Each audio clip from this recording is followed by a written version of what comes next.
దేవుని పరిశుద్ధ నామమునకు మహిమ కలుగును గాక. కూడి వచ్చిన మీ అందరికీ యేసు ప్రభు ప్రశస్త నామములో నా ప్రేమ వందనాలు. ఈరోజు మనము వరుసగా చదువుకుంటున్న కీర్తనల్లో 72వ కీర్తన మనం మొదటి వర్తమానముకే మనము ధ్యానించుకుంటాం. సో ఆ కీర్తన నేను ధ్యానిస్తున్నప్పుడు దానిలో గొప్ప క్రిస్మస్ సందేశం ఇమిడి ఉన్నట్లు దేవుడు మనకు కరెక్ట్గా ఈ డిసెంబర్ 1వ తారీఖునే ఆ విధంగా దయచేసినట్లు దేవుడు తన మహాకృపలో మనల్ని ఆ విధంగా జ్ఞాపకం చేసుకున్నట్లు మనకు అనిపించింది. నిజానికి మనము వర్తమానాలు సండే సెకండ్ మెసేజ్లో ఏదో కదా, మీ పాస్టర్నైనా నేను, మీ కాపరిగా మీ తండ్రిగా ఉంటున్న నేను, ఏదో మైండ్కి వచ్చింది చెప్పకుండా ఒక అంశం మీద మాట్లాడతాను నేను కదా. నిజానికి మనం గమనిస్తే పోయిన నెల వరకు మనము ప్రేమ గురించి మనం విన్నాం, 7 వర్తమానాలు విన్నాం. దానికంటే ముందు తుఫాన్ల గురించి విన్నాం. తుఫాన్ల గురించి దగ్గరగా 6 మెసేజ్లు చెప్పాను. అందుకంటే ముందు పరిశుద్ధాత్మ గురించి ఒక 12-13 వర్తమానాలు విన్నాం. కాబట్టి ఈ విధముగా ఆత్మీయ ఆహారము, ఆత్మీయ సందేశాలు చాలా కొద్ది సంఘాల్లో మాత్రమే దొరుకుతాయి. కొన్ని సంఘాల్లో ఆ ఆదివారము ఏదో ఒక దాని మీద చెప్తూ, కానుకల గురించి చెబుతూ కదా, చర్చికి రావాలని చెబుతూ ఆ విధంగా వర్తమానం సాగుతూ ఉంటుంది. నేను కూడా ఆ విధంగా చేయాలంటే చేయవచ్చు. ప్రతి వారం ఏదో ఒక చిన్న వాక్యాన్ని తీసుకొని మీరందరూ చర్చికి రావాలా, లేకపోతే మీ మీద శాపం వస్తుంది, మీరందరూ కానుకలు ఇవ్వాలా, దశమ భాగాలు ఇవ్వాలా, లేకపోతే మీ అందరి మీదకి శాపం వస్తుందని నేను కూడా చెప్పొచ్చు. కానీ దేవుడు నాకు ఇచ్చిన జ్ఞానము ప్రకారము, ప్రత్యక్షత ప్రకారం నేను సంఘాన్ని కదా, మన హెబ్రోన్ చర్చ్ యొక్క మోటో ఏంటిదంటే, మనం క్యాలెండర్లో ప్రింట్ చేస్తాం ప్రతి సంవత్సరం. ఏంటంటే ప్రతి మనుషుల్ని సంపూర్ణులుగా చేసి ఆయన ముందు నిలవబెట్టవలనని మేము ప్రకటించున్నాం. ప్రతి మనుషుల్ని సంపూర్ణులుగా చేయాలని ఆయన వచ్చినప్పుడు ఆయన ముందు మన సంఘ మనుష్యులందరినీ, విశ్వాసులందరినీ ఆయన ముందు సంపూర్ణులుగా నిలవబెట్టాలని మేము ప్రకటిస్తున్నాం. కాబట్టి ఆ దర్శనము చొప్పున, ఆ దేవుడిచ్చిన ఆభారము చొప్పునే నేను ఒక అంశము తీసుకొని దాని మీద సిద్ధపడి ఒక 7 వర్తమానాలని 5 వర్తమానాలని నేను బోధిస్తూ ఉంటాను. ఆ విధంగా మనము పోయిన వారము వరకు 7 వర్తమానాలను ప్రేమ గురించి విని ఉంటున్నాం. నేను ముందుగానే చెప్పినట్లుగా ఈ యొక్క డిసెంబర్ నెలంతా మనం క్రిస్మస్ గురించి వింటాం. హల్లెలూయా. సో క్రిస్మస్ వర్తమానంలోకి మనం వెళ్ళక ముందుగా మనం చిన్న ప్రార్థన చేసుకుందాం, ప్రభు సహాయాన్ని అడుగుదాం. అందరూ దయచేసి స్థలంలో ఉంచండి. ప్రభువు మనతో మాట్లాడినట్లుగా మనం ప్రభు సహాయాన్ని అడుగుదాం. మమ్మల్ని ఎంతగానో ప్రేమిస్తున్న మా ప్రియమైన పరలోకపు తండ్రి, మా ప్రభువా, మా దేవా, నాయన నీ పాదముల దగ్గరకు మేము వస్తుంటున్నాం. ఈ విధంగా తండ్రి డిసెంబర్ నెలలోకి మమ్మల్ని ప్రవేశపెట్టారు నాయన. డిసెంబర్ నెల అంటేనే సంతోషము నాయన. క్రైస్తవ లోకానికి అదొక నాయన సుదినముల మాసము నాయన. నీకే వందనాలు, స్తోత్రాలు ప్రభు. అటువంటి నెలలో నాయన 1వ తారీఖునే నీ సన్నిధిలో గడపటానికి నీవిచ్చిన కృపను బట్టి నీకు వందనాలు, స్తుతులు, స్తోత్రాలు చెల్లిస్తూ ఉంటున్నాం తండ్రి. ప్రభు నీ వాక్యాన్ని వినాలని ఆశతో నాయన మేము నీ పాదముల దగ్గర కూర్చొని ఉంటున్నాం తండ్రి. నాయన మీరే మాతో మాట్లాడండి, మీరే మమ్మల్ని సరిచేయండి తండ్రి. నీ వాక్యము ద్వారా మమ్మల్ని నాయన బలపరిచి దీవించమని ప్రార్థన చేస్తూ ఉంటున్నాం. అల్పుడు అయోగ్యుడు నీ పక్షమున నిలవబడుతుంటుండగా నీవే కనికరించి నాయన, నీవే తండ్రి నీ యొక్క స్వరాన్ని మాకు వినిపింపచేయండి నాయన. ప్రతి విధమైన అభ్యంతరపరిచే ఆత్మ నాయన, ప్రతి డిస్టర్బెన్స్ నాయన, ప్రతి డిస్కరేజ్మెంట్ను నాయన యేసు నామంలో బంధిస్తుంటున్నాం. మేము నాయన ఇతరుల గురించి ఆలోచించకుండా నా గురించి నేను ఆలోచిస్తూ, నేను నీ పాదముల దగ్గర కూర్చొని నీ వాక్యం వినే కృపను నాయన నాకును మాకును అందరికీ నీవే దయచేయమని మమ్మల్ని మేము తగ్గించుకుంటూ నీ నామాన్ని హెచ్చిస్తూ ఈ ఆవరణం అంతా నీ ఆత్మతో నింపమని, నీ ఆత్మ సంచారం మేమందరము అనుభవించడానికి నీ కృపను మాకు దయచేయమని యేసు క్రీస్తు పుణ్యనామములోనే ఈ మనవులన్నీ అడిగి పొందుకొని ఉన్నాము మా ప్రియా పరమ తండ్రి, ఆమేన్. సో క్రిస్మస్ అంటేనే అదొక హ్యాపీ సీజన్ మనందరికీ. హల్లెలూయా. ఈరోజు డిసెంబర్ 1వ తారీఖుకి మనం వచ్చి ఉంటున్నాం కదా. ఒక 40-45 సంవత్సరాల ఒక వ్యక్తి ఉన్నాడట. ఆ వ్యక్తి పుట్టుకతో గుడ్డివాడట. పుట్టుకతోనే గుడ్డివాడు. అతడు ఎప్పుడూ ఏది చూడలేదు. 45 సంవత్సరాల వయసు వరకు గుడ్డివాడిగా ఉన్నాడు. కానీ ఒకరోజు ఒక కొత్త టెక్నాలజీ వచ్చి, ఒక డాక్టర్ గారు ఒక కొత్త టెక్నాలజీ నేర్చుకుని అతనికి ఒక ఆపరేషన్ చేయటం ద్వారా అతనికి కళ్ళు చూపు వచ్చిందట. కంటి చూపు వచ్చినప్పుడు అతడు చూడటం ప్రారంభించాడు. అప్పుడు దాకా ఆయనకు మాట్లాడటం తెలుసు, పాటలు పాడటం తెలుసు, రంగుల గురించి తెలుసు, కానీ చూసింది లేదు. సో ఆయన మొదటిసారి రంగులు చూసినప్పుడు చాలా ఆశ్చర్యపోయాడట. చందమామ గురించి ఆయన విన్నాడు కానీ చూడలేదు. చందమామను చూడంగానే ఎంతో అద్భుతం, ఏంటి ఈ చందమామ ఇంత అందంగా ఉన్నది, ఇంత అద్భుతంగా ఉన్నది, ఎల్లో కలర్ ఏంటి ఇట్లా ఉన్నది, రెడ్ కలర్ ఏంది ఇట్లా ఎర్రగా ఉన్నది కదా, వైట్ కలర్ ఇట్లుంటుందా, బ్లాక్ కలర్ కూడా ఉన్నది. నేను గుడ్డివాడిగా ఉన్నప్పుడు అంతా నాకు బ్లాకే కనపడ్డది, కానీ అది కూడా ఒక కలరా అని ప్రతి కలర్ని, ప్రతి విషయాన్ని చూసినప్పుడు ఆశ్చర్యపోతూ దాన్ని వర్ణిస్తూ ఉన్నాడట. ఎందుకు అంటే అతనికి 45 సంవత్సరాలు ఏమీ కనపడలేదు, ఒకేసారి కనపడలేదు.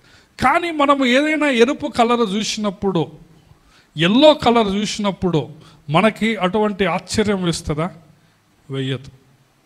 చందమామని నువ్వు చూసినప్పుడు నీకు వావ్ అంటవా? నువ్వు రోజు అనవు. ఎందుకంటే నీకు అదేమైందంటే అలవాటైపోయింది.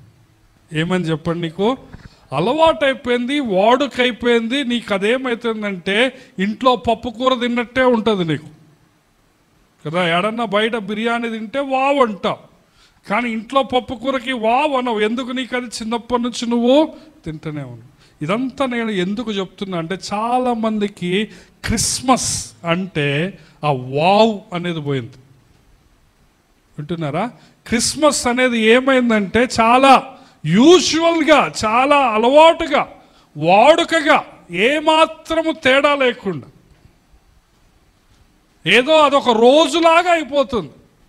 అన్ని సంవత్సరంలో రోజులు ఉన్నట్లు ఇదొక రోజు, సంవత్సరంలో అన్ని నెలలు ఉన్నట్టు డిసెంబర్ కూడా ఒక నెల. కాబట్టి దీనికి ఏముంది ప్రత్యేకం? యేసయ్య పుట్టాడు, హ్యాపీ క్రిస్మస్, మెరీ క్రిస్మస్, సంతోషం, అయిపోయింది. కానీ ఆ వావ్ అనేది మిస్ అవుతున్నది. నేను చెప్పేది మీకు అర్థమవుతుందా? ఆ ఆశ్చర్యము, ఆ అద్భుతము, ఆ సుందరతను, ఆ బ్యూటీని ఎంజాయ్ చేయటం, ఆ దేవుని యొక్క ప్రేమను గుర్తించడం. నిజానికి మనం ఇప్పుడు ఒక గొప్ప ఆరాధన పాట పాడాం. ఆ పాటలు ఏముందంటే, సమీపించరాని తేజస్సులో వసించు అమరుడవు నీవు కదా. యేసయ్య ఎవరంటే మనం ఎవ్వరము సమీపించలేని ఆ కోటాను కోట్ల సూర్యకాంతి లాంటి పరలోకములో ఆయన నివసించే దేవుడు. ఆది నుంచి దేవుడుగా ఉన్నవాడు. ఆయనకు ఆది లేదు, అంతము లేదు. ఆయన సమీపించరాని తేజస్సులో ఉన్న దేవుడు కదా. నిర్గమకాండం 3వ అధ్యాయం మనం గమనిస్తే అక్కడ ఒక మాట ఉంటుంది. మోషేతో దేవుడు ఏమని చెప్తాడంటే, నేను ఇశ్రాయేలీయుల మూలుగులు విన్నాను, వారి మొరను ఆలకించాను, వారిని విడిపించటానికి నేను దిగి వచ్చాను అంటాడు. హల్లెలూయా. అక్కడ స్పష్టంగా వ్రాయబడిన మాట ఏంటంటే, నేను వారిని విడిపించటానికి ఏం చేశాడట? ఆయన దిగి వచ్చాడు. దిగి వచ్చి ఆ నిర్గమకాండం అంతా వారితో ఉంటాడు.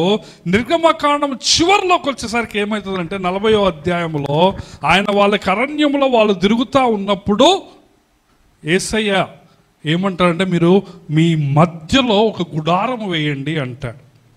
ప్రత్యక్ష గుడారము వేయండి అంటాడు. ఆ విధంగా ప్రత్యక్ష గుడారము వేసి వాళ్ళు ప్రతిష్ఠించినప్పుడంట దేవుడు దిగి వచ్చి వాళ్ళ మధ్యలోనే ఉన్నాడట. హల్లెలూయా. సో వాళ్ళ మధ్యలో ఆయన నివసించటం స్టార్ట్ చేశాడు. మోషతో ఆయన ఏదో జస్ట్ అట్లా ఓదార్చటానికి అనలేదు, నేను దిగి వచ్చాను అని. ఆయన నిజంగానే దిగి వచ్చాడు. ప్రత్యక్ష గుడారం ఏమన్నాడు? అక్కడ వ్రాయబడిన మాట ఏంటంటే, యాజకులు కానీ మోషే కానీ మేఘము ఆ గుడారమును కమ్మినందున, ఆ గుడారం అంతా మేఘముతో నిండి ఉన్నందున వాళ్ళు లోపలికి కూడా పోలేకపోయారు.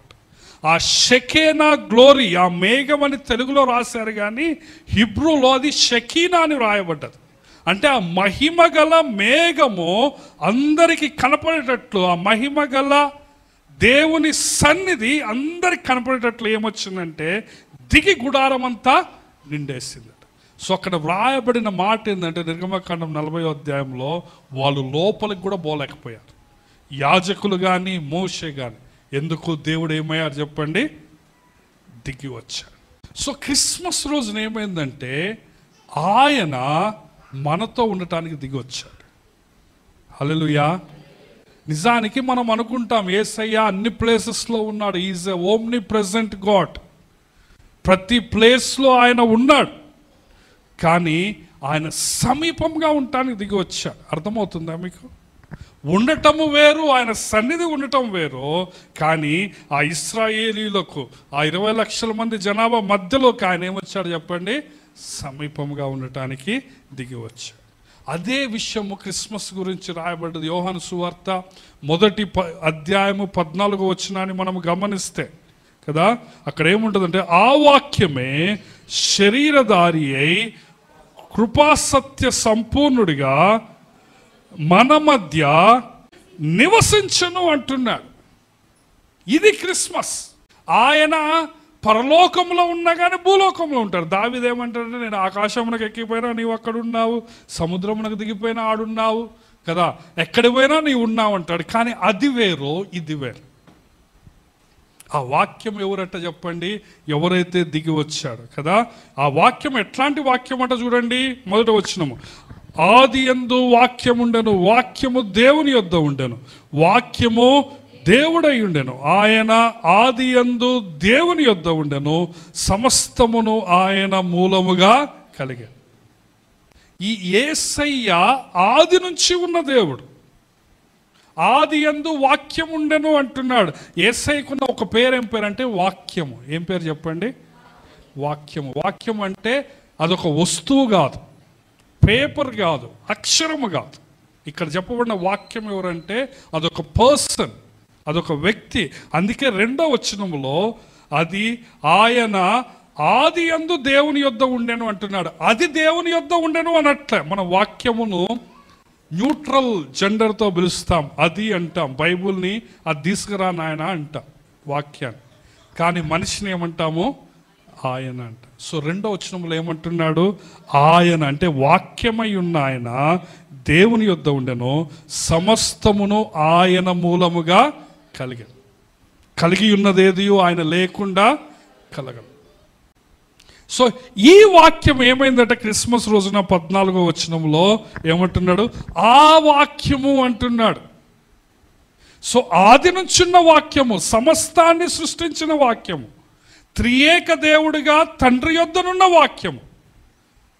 ఆ వాక్యము ఏమైందంటే 14వ వచనంలో శరీరధారి అయి కృపాసత్య సంపూర్ణుడిగా మన మధ్య నివసించు. అది క్రిస్మస్. హల్లెలూయా. సమీపించరాని తేజస్సులో, కోటాను కోట్ల సూర్యుల వెలుగులో ఉండే దేవుడు, ఆది నుంచి ఉన్న దేవుడు, ఆది అంతము లేని దేవుడు, సమస్తాన్ని కనపడే అంతా సృష్టించిన దేవుడు ఏమయ్యాడంటే క్రిస్మస్ రోజున ఒక శరీరాన్ని తీసుకున్నాడు. ఏం చేశాడు చెప్పండి? శరీరాన్ని తీసుకున్నాడు. ఆయన శరీరాన్ని కూడా ఎట్లా తీసుకున్నాడంటే డైరెక్ట్గా ఒక 30 సంవత్సరాల శరీరాన్ని తీసుకోవాలి. దేవుడు ఆదామును చేసినప్పుడు మంచి యంగ్ మ్యాన్గా చేశాడు, హవ్వను చేసినప్పుడు మంచి యంగ్ ఉమెన్గా చేశాడు. ఆదాముకి బాల్యము లేదు, ఆదాము చిన్నపిల్లగాళ్ళలాగా చేయలేదు. దేవుడు చేసినప్పుడు ఎట్లా చేస్తాడు? యంగ్ మ్యాన్గా చేశాడు, ఒక 30 years 20 years లాగా చేశాడు. కానీ యేసయ్య వచ్చినప్పుడు ఒకేసారి ఎట్లా శరీరం తీసుకొని పైనుంచి దిగిరాలి.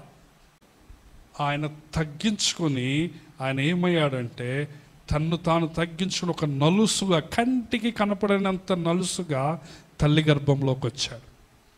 కన్య మరియ గర్భంలోకి వచ్చాడు. ఒక పేద బాలిక, ఒక మారుమూల గ్రామం, అది నజరేతు అనే గ్రామము. మరియమ్మ యోసేపు లేకపోతే మనకు తెలియదు. అది పాత నిబంధనలో చాలా గ్రామాలు రాయబడి ఉన్నాయి, కానీ నజరేతు గ్రామం అనేది ఎక్కడా కనపడదు పాత నిబంధన. అందుకే మనుషులు ఏమనేటోళ్ళు అంటే నజరేతులో నుంచి మంచిది ఏదైనా రాగలరు. ప్రవక్తలు చాలామంది వచ్చారు కానీ నజరేతు నుంచి ఒక్క ప్రవక్త కూడా రాలేదు. అటువంటి మారుమూల పేరు లేని గ్రామములో ఒక పేద బాలిక గర్భములోకి ఏం చేశాడు? ఆయన ప్రవేశించాడు. మొదటి రోజున కన్సీవ్ అయినప్పుడు ఆ జీవకణం ఎంత ఉంటుందో తెలుసా మీకు? చదువుకున్న వాళ్ళు ఎవరైనా ఉన్నారా? కన్సీవ్ అయ్యారంటారు కదా, ఆ మొదటి రోజున సైజు ఎంత ఉంటుందో తెలుసా? చీమ తెలుసా మీకు? చీమను ఏం చేస్తారంటే తలకాయ కట్ చేయండి. చీమ తలకాయ ఏం చేయాలా? చీమ తలకాయని కట్ చేసి దాన్ని 50,000 ముక్కలు చేయాలి. దాన్ని ఎన్ని ముక్కలు చేయాలట? సైన్స్ చెప్పే సంగతి. సో ఫస్ట్ కన్సీవ్ అయిన రోజున అంత కణం ఉంటుందట తల్లి గర్భం. కానీ 9 నెలలకు అదేమవుతుంది? ఒక 3 kgs అవుతుంది. 3వ నెల స్కానింగ్లో కొంచెం కనపడుతుంది. 5వ నెల స్కానింగ్లో కొంచెం గోర్లు కనపడవు, కొంచెం చేతులు కాళ్ళు అట్లా కనపడతా ఉంటాయి. 7వ నెల. కానీ ఫస్ట్ రోజు ఎంత ఉంటుందో చెప్పండి? చీమ తలకాయలో 50,000 భాగం. చీమ తలకాయ అంత కూడా కాదు, అది ఫస్ట్ రోజు ఉంటుంది. సో యేసయ్య సమీపించరాని తేజస్సులో ఉండే దేవుడు నీకోసం అంత చిన్నగా మారి ఏమయ్యాడో? ఒక పేద బాలిక గృహంలో ప్రవేశించాడు. అది క్రిస్మస్. అందుకే ఏమంటున్నాడు? ఆ వాక్యమే శరీరధారియే కృపా సత్య సంపూర్ణుడిగా మన మధ్య నివసించాడు. ఆయన ఏమి సూపర్ మ్యాన్గా రాలే.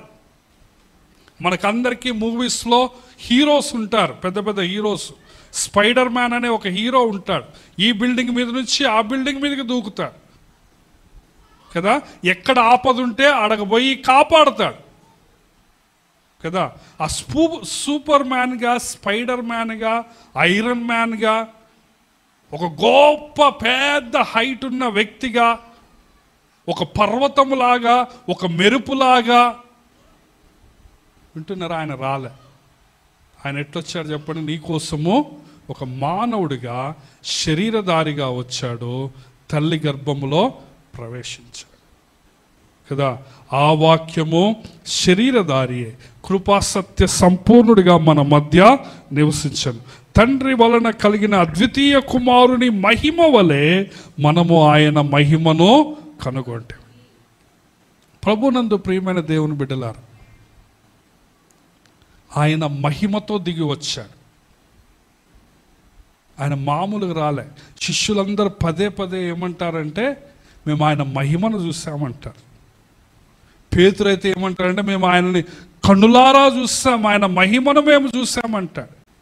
యేసు ప్రభు బాప్తిసం తీసుకున్న వెంటనే యోహాను తన శిష్యులతో చెప్తాడు, ఈయనే లోక పాపములు మోసుకొని పోతున్న దేవుని గొర్రెపిల్ల అంటారు. ఆ 2 శిష్యులు ఆంద్రేయ, యోహానులు యేసయ్యను వెంబడిస్తారు.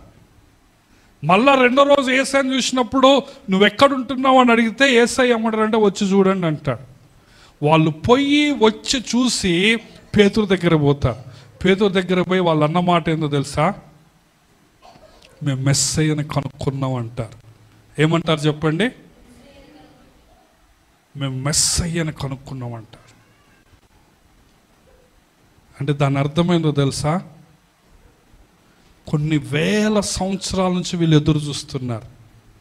పాత నిబంధనలో ప్రవచనాలు ఉన్నాయి, మెస్సయ్య ఈ విధంగా ఉంటాడని, ఆయన ఆశ్చర్యకరుడని, ఆలోచనకర్తని, సమాధానకర్తకు దేవుడు, నిత్యుడకు తండ్రి అని. అటువంటి గొప్ప గొప్ప పేర్లు కలిగి ఉంటాయి. ఆయన గుడ్డివారి కన్నులు తెరుస్తాడని, ఆయన వస్తే సర్వ మానవాళికి స్వాతంత్రం అని ప్రవచనాలు ఉన్నాయి. వీళ్ళు జస్ట్ పోయి ఆయన చూశారు. చూడంలో ఏమన్నారంటే మేము మెస్సయ్యాను కను. ఎట్లా చెప్పారో తెలుసా వాళ్ళు? ఒకవేళ మీకు మీ తాతల ముత్తాతల కాలం నుంచి చెప్తున్నారనుకోండి, దేవుడు అనేవాడు ఒకడు వస్తాడు, ఆయన ఫలానా విధంగా ఉంటాడు, ఆయన ఎప్పుడు వస్తాడో తెలియదని మీ తాత ముత్తాతల నుంచి కొన్ని వేల సంవత్సరాల నుంచి చెప్పుకుంటూ వచ్చారు. ఇమాజిన్ చేసుకోండి, ఒకరోజు దేవుడు పుడతాడు, దేవుడు వస్తాడు, ఆయన ఫలానా విధంగా ఉంటాడు అని అందరు చెప్పుకుంటూ వచ్చారు. మీ ఊర్లో ఉన్న 2 బాగా తెలివి కల్లోళ్ళు వాళ్ళకు ఒకరోజు దేవుడు కనపడ్డాడు. వాళ్ళ ఊర్లోకి వచ్చి ఎట్లా చెప్తారు? ఎంత సంతోషంతో చెప్తారు, అర్థమవుతుందా? మేము మెస్సయాన్ని చూసామని చెప్పారు. సో పేతురుని ఏమన్నా, అరే అన్నీ వదిలిపెట్టి రారా అని పేతురుని తీసుకొని పోయారు. వాళ్ళ ఇల్లు సమస్తం అన్నీ వదిలిపెట్టి వాళ్ళు ఏం చేశారు? యేసయ్యని వెంబడించారు. ఎందుకు? వాళ్ళు చూసింది ఎవరో మామూలు మనిషిని కాదు. వాళ్ళు చూసింది ఎవరో ఏదో వడ్రంగి పని చేసుకొని, ఈ 30 సంవత్సరాలు వడ్రంగి పని చేసుకొని చేతులు కాయలు కాసి కదా కష్టపడి టేబుల్స్ కుర్చీలు చేసిన ఆయన్ని కాదు. ఎవరినట చెప్పండి, వాళ్ళు చూసింది మెస్సయ్య. 37వ వచనం, అతడు చెప్పిన మాట ఆ ఇద్దరు శిష్యులు విని, అంటే బాప్తిస్మ ఇచ్చి యోహాను చెప్పిన మాట ఆ ఇద్దరు శిష్యులు విని యేసును వెంబడించారు. యేసు వెనుకకు తిరిగి వారు తన్ను వెంబడించుట చూచి మీరేమి వెతుకుచున్నారని వారిని అడిగా. వారు రబ్బీ నీవు ఎక్కడ కాపురం ఉన్నావని ఆయన అడిగిరి. రబ్బీ అను మాటకు బోధకుడని అర్థం. సో బాప్తిస్మము యేసయ్య తీసుకున్నప్పుడు వీళ్ళు దూరం నుంచి చూసి ఆయన కేవలము టీచర్గా చూశారు, అంటే ఒక బోధకుడు లాగా. సో యోహాన్ ఏమంటున్నాడంటే, ఇప్పుడు దాకా యోహానే హీరో అనుకున్నారు వాళ్ళు, బాప్తిస్మ ఇచ్చి యోహాన్. కానీ సడన్గా యోహాన్ ఏమన్నాడంటే, ఈయన మెయిన్, నేను మెయిన్ కాదు. ఈయన చెప్పుల వారు విప్పుటకు కూడా నేను యోగ్యుడని కాదు. ఇన్ని రోజులు వాళ్ళు యోహాన్ని గురువు గారు అనుకున్నారు. యోహానే నాకే ఈయన గురువు అంటే వాళ్ళు ఆయనతో పాటు పోయి, సార్ మీరు ఎక్కడుంటారు సార్ అన్నారు. రబ్బీ ఎక్కడ నీవు ఉంటావు, వేర్ డు యు స్టే అంటే యేసయ్య ఏమన్నాడు, నన్ను రబ్బీ అంటున్నావు, నేను దేవుణ్ణి అన్నాడా? చూడటానికి ఆయన మామూలు మనిషిలాగానే ఉన్నాడు, నీలాగానే ఉన్నాడు కదా. ఆ రోజులో ఇస్రాయేల్కి ఏ స్కిన్ ఉంటుందో అదే స్కిన్ ఉంది ఆయనకి. ఆయన నార్మల్ హైట్లోనే ఉన్నాడు కదా, నార్మల్గానే ఉన్నాడు ఆయన చూడటానికి. ఎందుకు అంటే ఆయన ఏం చేసిన, తను తాను తగ్గించుకొని ఆయన వచ్చినప్పుడు ఏం స్పెషల్ లేవు. ఆయన వచ్చినప్పుడు తల చుట్టూ ఏం రింగు లేదు.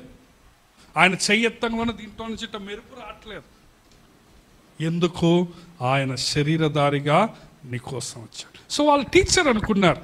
టీచర్ నువ్వు ఎక్కడుంటావంటే, ఆ టీచర్ గారు ఏమన్నారు చూడండి, 39, వచ్చి చూడుడని ఆయన వార్త చెప్పగా వారు వెళ్ళి ఆయన కాపురమున్న స్థలము చూచి ఆ దినము ఆయన యొద్ద బస చేసిరి. ఇది ఆయన దిగి రావటం అంటే. హల్లెలూయా. ఏమయ్యాడంటే ఆయన దిగి వచ్చి కాపురం ఉన్నాడు. అది క్రిస్మస్. ఆయన కాపురమున్న స్థలానికి వీళ్ళు పోయి కూర్చొని మాట్లాడారు. సమీపించరాని తేజస్సులో ఉండే దేవుడు నీ కోసం దిగి వచ్చాడంటే, ఆయన దిగి వచ్చాడు, ఇల్లు కట్టుకున్నాడు. ఒక చిన్న గుడిసె వేసుకున్నాడేమో తెలియదు, మనకు అర్థమయ్యే భాషలో చెప్పాలి. ఒక గుడారం వేసుకున్నాడేమో తెలియదు. కపెర్నహూము దగ్గర నజరేతును వదిలిపెట్టొచ్చు. యోర్దాను నదిలో బాప్తిసం తీసుకున్నాడు. కొన్ని రోజులు ప్రార్థన చేసుకోవడానికి, దేవుడు చెప్పేంత వరకు వెళ్ళి అద్భుతం చేయాలా, చెప్పినాకనే పోయి అద్భుతం చేయాలా, అప్పుడు దాకా ప్రార్థన చేసుకుందామని ఊరి బయట ఏం చేసుకున్నాడంటే ఒక చిన్న గుడారం వేసుకున్నాడేమో, గుడిసె వేసుకున్నాడేమో తెలియదు. సో దేవుడు వచ్చిండో ఏం వేసుకున్నాడు, అక్కడ గుడిసె వేసుకున్నాడు, చిన్న గుడారం వేసుకున్నాడు. వీళ్ళు పోయారు, టీచర్ ఎక్కడ ఉంటారు మీరంటే, రండి చూడండి అన్నాడు. అంతే. వాళ్ళు ఏం చేశారంటే దేవుడు కట్టుకున్న ఇంట్లోకి పోయారు. అది మామూలు ఇల్లే కావచ్చు. పోయారు, కాసేపు కూర్చున్నారు. యేసు ప్రభు వాళ్ళకి ఛాయ్ ఇచ్చాడేమో మనకు తెలియదు, నేను మనకు అర్థమయ్యే భాషలో చెప్తున్నా. కానీ వాళ్ళు మాట్లాడారు. వాళ్ళ జీవితాలు ఏమైపోయినాయి, మారిపోయినాయి. సో తర్వాత ఏమంటాడో చెప్పు చూడండి. అప్పుడు పగలు రమారమి 4 గంటల వేళ ఆయన, ఆ దినము ఆయన యొద్ద బస్. వాళ్ళు ఆ టైం మర్చిపోలేరు, ఆ రోజు మర్చిపోలేరు. ఎందుకు? వాళ్ళు కాపురం ఉండే, ఈ దేవుడు కాపురం ఉండే ఇంటికి పోయారు. ఆ టైం మర్చిపోతారా? సో వాళ్ళు ఏమంటున్నారు చూడండి, 40 వచనం. యోహాను మాట విని ఆయన వెంబడించిన ఇద్దరిలో ఒకడు సీమోను పేతురు యొక్క సహోదరుడైన ఆంద్రేయ. ఇతడు మొదట తన సహోదరుడైన సీమోను చూచి మేము మెస్సయ్యను కనుగొంటిమని అతనితో చెప్పి యేసునొద్దకు తోడుకొని వచ్చాను. మెస్సయ్య అను మాటకు అభిషక్తుడని, కింద నెంబరేసి మూల భాషలో క్రీస్తు అని అర్థం. మీకు ఆ సీన్ అర్థం కావాలని నేను చెప్తుంటే. సో పోయారు, కొన్ని గంటలు దేవుడితో ఉన్నారు, దేవుడు కట్టుకున్న గుడారంలో ఉన్నారు, దేవుని చూశారు, దేవుడితో మాట్లాడారు, దేవుడితో ఆతిథ్యం తీసుకున్నారు. ఇంకా వాళ్ళు టీచర్ అన్నట్లే. ఇప్పుడు బయటకు వచ్చి ఏమంటున్నాడు, ఆంధ్రే ఎమ్మటే వాళ్ళ అన్న దగ్గర పోయాడు, పేతురు దగ్గర పోయి, రేయ్ నేను మెస్సయ్య అని చూశాను. మనము ఎన్ని వేల సంవత్సరాల నుంచి ఎవరి కోసం ప్రార్థన చేస్తున్నాము, ఎవరి కోసం ఎదురు చూస్తున్నామో ఇంకా ఆయన వచ్చాడు. ఇక మన కన్నీళ్ళు ఉండవు, ఇక మనకు బాధలు ఉండవు, ఇక శాపం ఉండదు, ఇక ముండ్ల తుప్పలు ఉండవు, ఇక మరణం ఉండదు. ఎందుకు? దేవుడు ఏమయ్యాడు చెప్పండి? దిగి వచ్చాడు. దేవుడు ఏమయ్యాడు? దిగి వచ్చాడు. శరీరంతో దిగి వచ్చాడు. ఆయన నీతో ఉండటానికి దిగి వచ్చాడు కదా. సో ఇక్కడ నేను యేసు అన్న పేరును గురించి ఈరోజు చెప్పదలుచుకున్నాను, నిజానికి వాస్తవానికి గమనిస్తే. కానీ 72వ కీర్తన నుంచి నేను ఈరోజు కొన్ని మాటలు చెప్పదలుచుకుంటున్నాను. రండి, 72వ కీర్తన. మనం పొద్దున మొదటి వర్తమానంలో ధ్యానించిన కీర్తన 72వ కీర్తన కదా.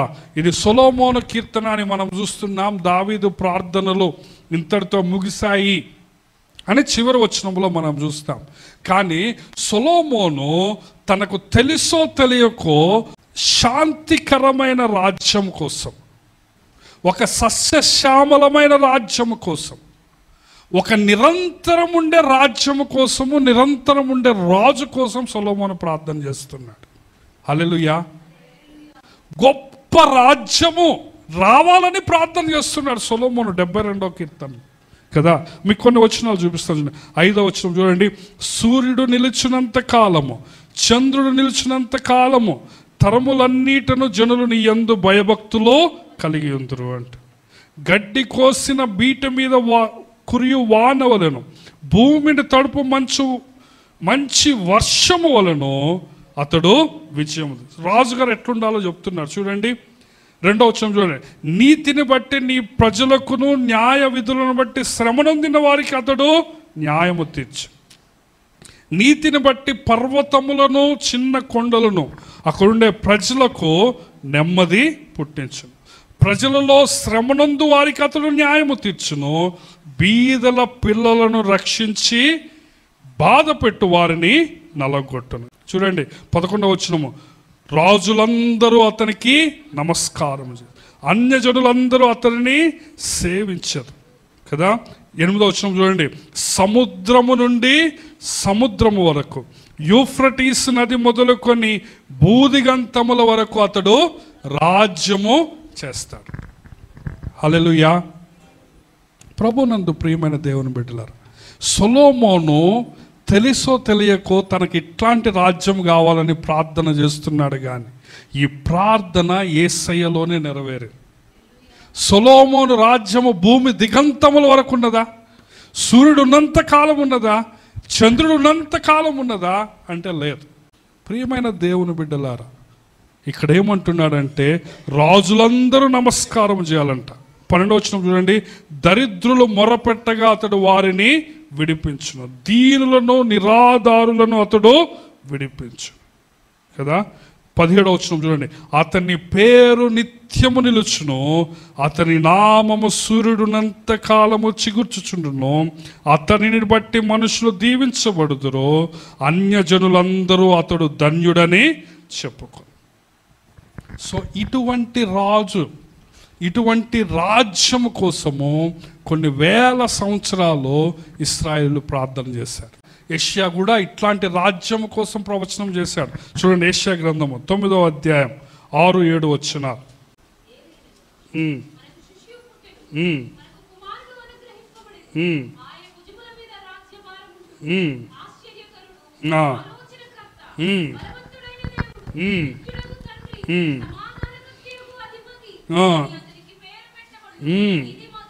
ఇది మొదలుకొని 7వ వచనం. మితి లేకుండా దానికి వృద్ధియు క్షేమము కలుగునట్లు సర్వకాలము దావీదు సింహాసనమును రాజ్యమును నియమించును. న్యాయము వలనను నీతి వలనను రాజ్యం స్థిరపరచుటకు అతడు సింహాసనాసీనుడై రాజ్య పరిపాలన చేయ. సైన్యములకు అధిపతికి యెహోవా ఆసక్తి కలిగి దీనిని నెరవేర్చు. సో 72వ కీర్తనలో సొలొమోను గారు ఏం ప్రార్థన చేశాడంటే, నీతి న్యాయము కలిగిన అంతము లేని రాజ్యము, దావీదు సింహాసనము, ఆ యొక్క రాజు దావీదు సింహాసనం మీద కూర్చుండాలని ప్రార్థన చేశాడు. అది ఎవరిలో నెరవేరుతుందంటే 6వ వచనం చూస్తే ఏమంటున్నాడు? ఏలయనగా మనకు శిశువు పుట్టాడు, మనకు కుమారుడు అనుగ్రహించబడు. ఆయన ఎవరట? ఆయన భుజము మీద రాజ్యభారం, ఆశ్చర్యకరుడు, ఆలోచనకర్త, బలవంతుడైన దేవుడు, నిత్యుడగు తండ్రి, సమాధానకర్తయగు అధిపతి అని అతనికి పేరు పెట్టు.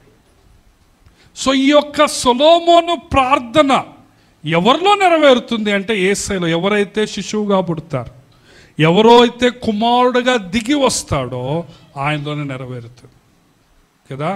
మరియమ్మకు గబ్రియేలు దేవదూత కూడా ఇదే చెప్తాడు. రండి, లూకా సువార్త 1వ అధ్యాయం 32, 33 వచనాలు. సో సొలొమోను ప్రార్థన మరియు యెషయా ప్రవచనము యొక్క నెరవేర్పు లూకా సువార్త 1వ అధ్యాయంలో ఒక మారుమూల పల్లెటూరు గ్రామంలో ఒక కన్య మరియకు దేవుని ఆజ్ఞ పొందిన దేవదూత దిగి వచ్చాడు. దేవుడు ఏం చెప్పాడంటే గాబ్రియేలు దేవదూతకు ఒక రోజు పిలిచాడు గాబ్రియేలు దేవదూతని. గాబ్రియేలు దేవదూత, గొప్ప దేవదూత వచ్చి ఆ దేవుని ఎదుట సాష్టాంగ నమస్కారం చేసింది. దేవుడు గాబ్రియేలుని అడిగాడు, గాబ్రియేలు నేను ఒక పని చెప్తా, చేస్తావా అని అడిగాడు. గాబ్రియేలు అన్నది, ప్రభువా నువ్వు ఎప్పుడైనా చెప్తే నేను చేయకుండా ఉండనా అన్నది. అదే అప్పుడు దేవుడు ఏమన్నాడంటే, నేను భూమి మీదకి పోతున్నా, నేను భూమి మీదకి ఒక కన్య మరియ పేద బాలిక గర్భంలోకి నేను ఒక చిన్న జీవకణముగా వెళ్తున్నా, నువ్వు వెళ్ళి అది ఆమెకు చెప్పాలంటే గాబ్రియేలు దూత గడగడలాడిందట. గాబ్రియేలు దూత ఏమన్నదంటే, ఇది నీకు దూరమగును గాక, అదేంటి నీవు ఇంత గొప్ప దేవుడు అట్లా వెళ్తావంటే, దేవుడు ఏమన్నాడు గాబ్రియేలు దూతతో, ఇది నా ఆజ్ఞ, నువ్వు పోయి చెప్పు అంటే గాబ్రియేలు దూత వచ్చింది. చూడండి 30వ వచనం, దూత మరియా భయపడకము, దేవుని వలన నీవు కృప పొందితివి, ఇదిగో నీవు గర్భము ధరించి కుమారుని కని ఆయనకు యేసు అను పేరు పెట్టుదు, ఆయన గొప్పవాడై సర్వోన్నతుని కుమారుడనబడును, ప్రభువైన దేవుడు ఆయన తండ్రి అయిన దావీదు సింహాసనమును ఆయనకిచ్చును, ఆయన యాకోబు వంశస్థులను యుగయుగములు ఏలును, ఆయన రాజ్యము అంతము లేనిదయ్యుండునని అతనితో చెప్పాను కదా. సొలొమోను ప్రార్థన చేశాడా చేయలేదా? ఈ రాజ్యానికి అంతం ఉండొద్దని, దావీదు సింహాసనం మీద కూర్చుని రాజు రావాలని ప్రార్థన చేశాడా చేయలేదు?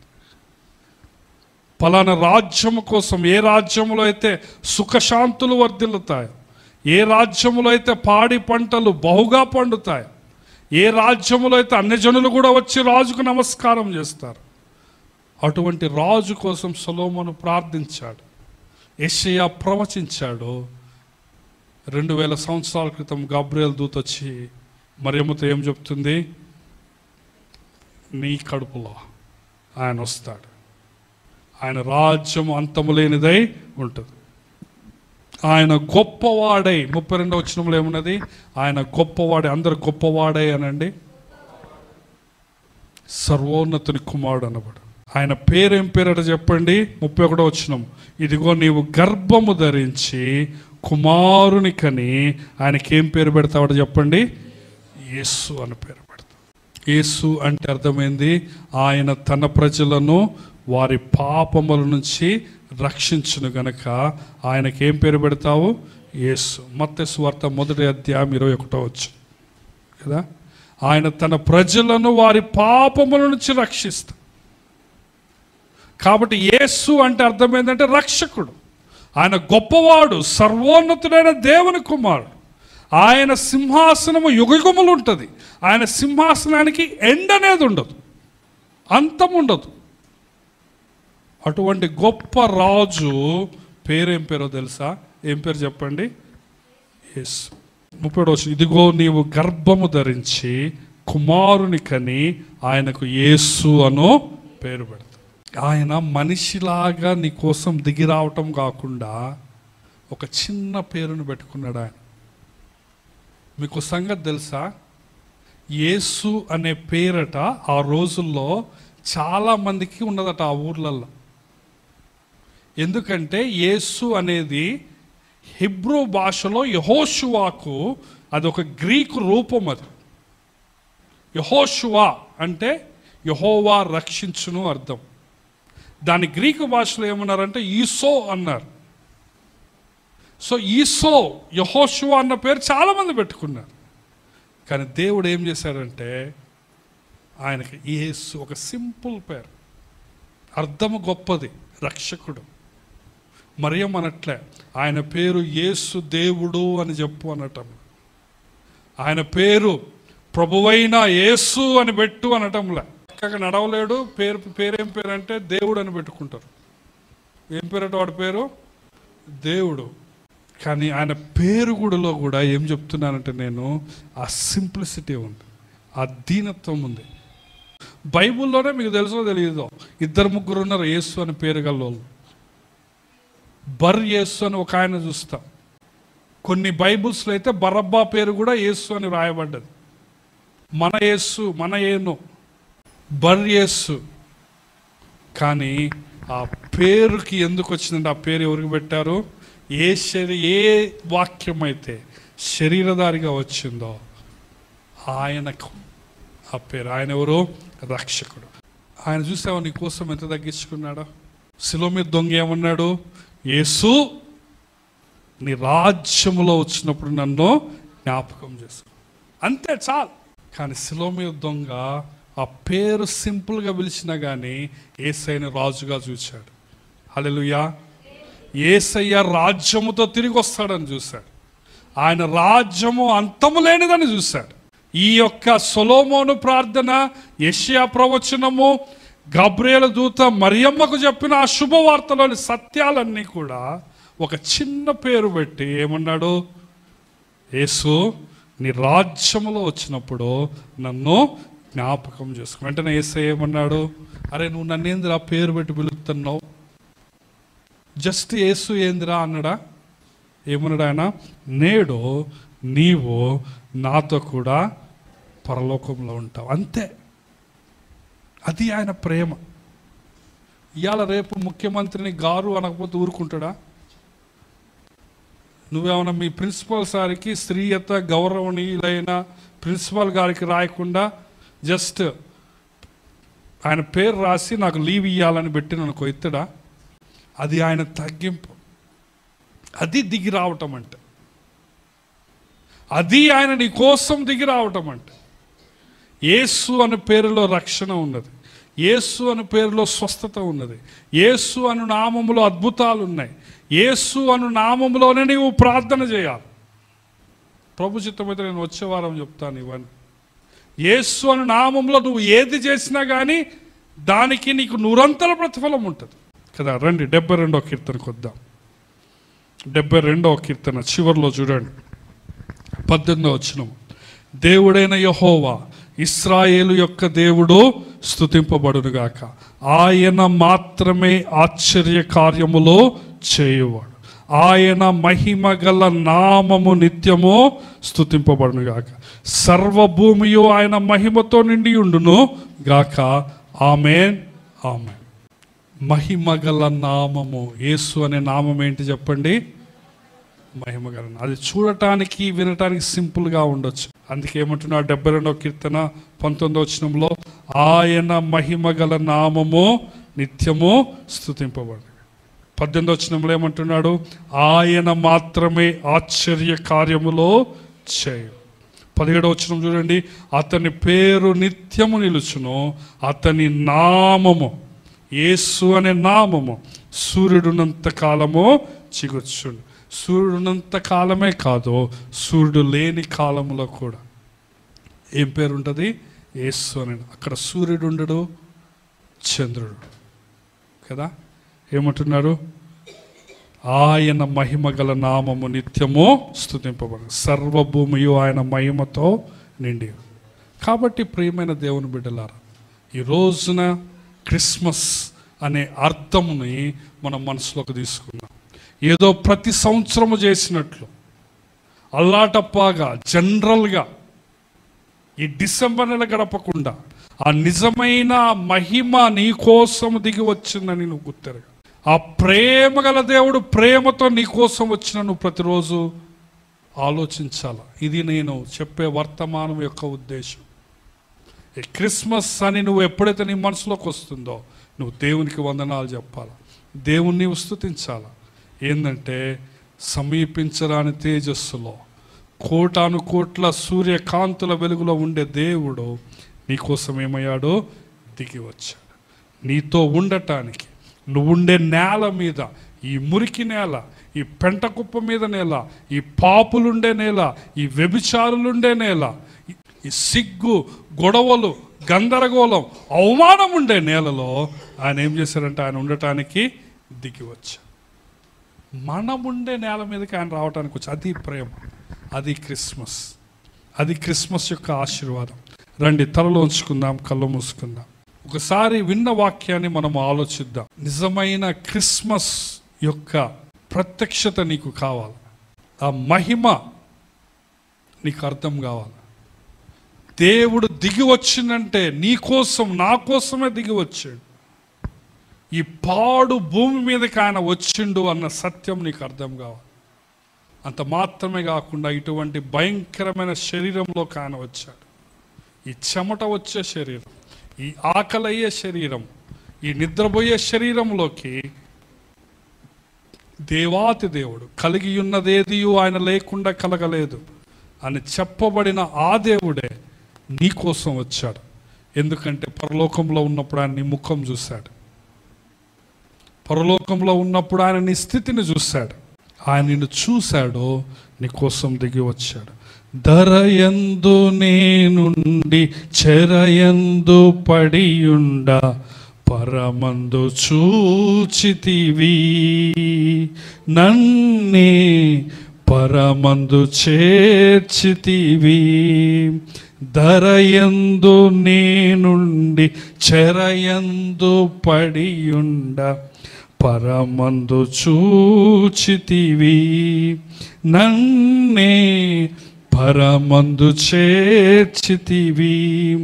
కలునకు కరుణను ఒసగితివి, కలునకు కరుణను ఒసగితివి. యేసయ్యా నీ ప్రేమెంత బలమైనది, యేసయ్యా నీ కృప ఎంత విలువైనది. యేసయ్యా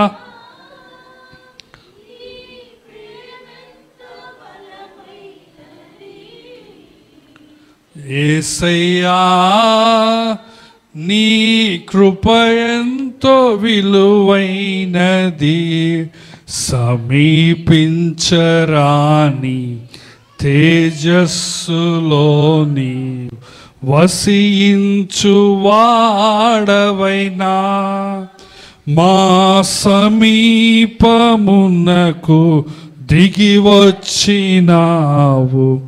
నీ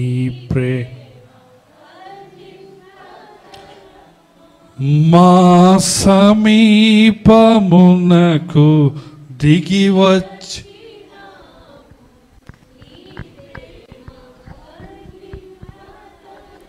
కాబట్టి అట్టి ప్రేమను మనము ఈ డిసెంబర్ నెల మన జీవితాంతము ప్రతిరోజు తలంచుకొని ఆయన నామాన్ని బట్టి ఆయనకు స్తుతులు చెల్లించాలని మనము తీర్మానం చేసుకుందాం. దయగలిగిన తండ్రి, ప్రేమగల ప్రభువా, గొప్ప దేవా, గొప్ప తండ్రి, మా నాయన నీ పాదములకు వందనాలు తండ్రి. సొలొమోను ప్రభువా గొప్ప రాజ్యం కోసం, గొప్ప రాజు కోసం సముద్రము చివరి నుంచి ఆ చివరి వరకు ఉండే రాజ్యము కోసం ప్రార్థన చేశాడు. యెషయా గారు ప్రవచిస్తూ వచ్చాడు. నాయన నీవు ఆ యొక్క ప్రవచనాలకు నెరవేర్పుగా, ఆ ప్రార్థనలకు సమాధానముగా నాయన 2000 సంవత్సరాల క్రితము నాయన సమీపించరాని తేజస్సులో ఉండే నీవు మా కోసం దిగి వచ్చావు. నీకు వందనాలు, స్తుతులు, స్తోత్రాలు తండ్రి. నీ ప్రేమ ఎంత గొప్పది నాయన, నీ ప్రేమ ఎంత విలువైనది నాయన. మరణము కంటే బలమైన నీ ప్రేమను బట్టి నీకు వందనాలు. నాలాంటి ముఖాన్ని ప్రభు, నాలాంటి వాణ్ణి నాయన నీవు పరలోకం నుంచి చూసావు. నాలాంటి కృతజ్ఞత లేని వాణ్ణి నాయన, నాలాంటి తిరుగుబాటు చేసేవాడిని నాయన నువ్వు పరలోకం నుంచి చూసావు. నాలాంటి అవిధేయుణ్ణి ప్రభు నాయన ప్రభు నీవు పరలోకంలోంచి చూసి ప్రభు నన్ను నా కోసం దిగి వచ్చినాను, దిగంబరుడిగా నాయన తండ్రి ప్రభు అవమానములో పాపములో నాయన నేనున్నప్పుడు నన్ను లేపి నాయన నన్ను రక్షించడానికి నువ్వు సిలువలో మరణించావు, నీకు వందనాలు. కాబట్టి నాయన మేము ఈ యొక్క క్రిస్మస్ సత్యాన్ని ఏ రోజు మర్చిపోకుండా ప్రతిరోజు ధ్యానించడానికి కృపను మీరు మాకు దయచేయమని, విన్న వాక్యాన్ని దుష్టుడు ఎత్తుకొని పోకుండా నీరు కట్టి ఫలింప చేయమని యేసుక్రీస్తు అనే శక్తి గల మహిమ గల నామములో ఈ ప్రార్థన అడిగి పొందుకొని నామ మా ప్రియ పరమ తండ్రి, ఆమేన్.